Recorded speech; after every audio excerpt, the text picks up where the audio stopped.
कहानी का शीर्षक है तीन डंडियां। गंगा के तट पर एक संत अपने शिष्यों को शिक्षा दे रहे थे।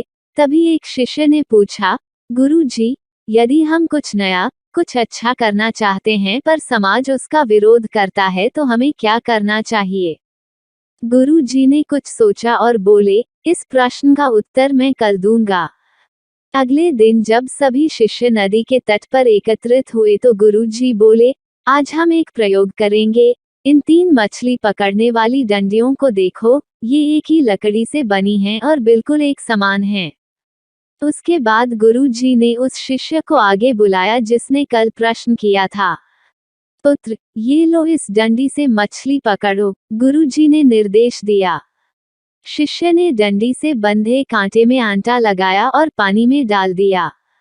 फौरन ही एक बड़ी मछली कांटे में आ फंसी। जल्दी, पूरी ताकत से बाहर की ओर खींचो, गुरुजी बोले। शिष्य ने ऐसा ही किया। उधर मछली ने भी पूरी ताकत से भागने की कोशिश की, फलतः डंडी टूट गई। कोई बात नहीं, ये दूसरी डंडी लो और पुनः प्रयास करो, गुरुजी बोले। शिष्य ने फिर से मछली पकड़ने के लिए कांटा पानी में डाला। इस बार जैसे ही मछली फंसी, गुरुजी बोले, आराम से, एकदम हल्के हाथ से डंडी को खींचो। शिष्य ने ऐसा ही किया, पर मछली ने इतनी जोर से झटका दिया कि डंडी हाथ से छूट गई। गुरुजी ने कहा, ओहो, लगता है मछली बच निकली, चलो इस आखिरी डंडी से एक बार फिर से प्रयत्न करो। शिष्य ने फिर वही किया, पर इस बार जैसे ही मछली फंसी गुरुजी बोले, सावधान, इस बार न अधिक जोर लगाओ न कम।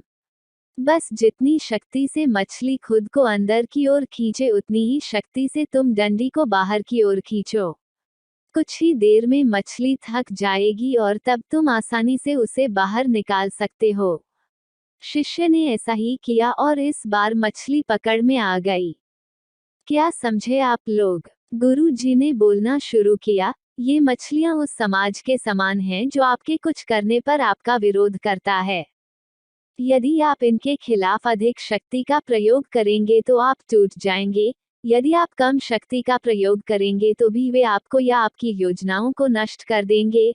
लेकिन यदि आप उतने ही बल का प्रयोग करेंगे जितने बल से वे आपका विरोध करते हैं तो धीरे धीरे वे थक जाएंगे, हार मान लेंगे, और तब आप जीत जाएंगे। इसलिए कुछ उचित करने में जब ये समाज आपका विरोध करे तो समान बल प्रयोग का सिद्धांत अपनाइए और अपने लक्ष्य को प्राप्त कीजिए। आप सभी का धन्यवाद। यदि आपको ये कहानी अच्छी लगी है तो आप चैनल को सब्सक्राइब करके हमारा मोटिवेशन बढ़ा सकते हैं। सब्सक्राइब बटन के बगल में लगे घंटी के बटन को भी दबा लीजिए ताकि अगली वीडियो की जानकारी आपको सबसे पहले मिल सके। इस कहानी का फायदा और लोगों को मिल सके इसके लिए आप इसे शेयर भी कर सकते हैं। यदि आपको कहानी अच्छी लगी है तो एक लाइक तो बनता है। आप अगली कहानी किस विषय या टॉपिक पर चाहते हैं कमेंट कीजिए।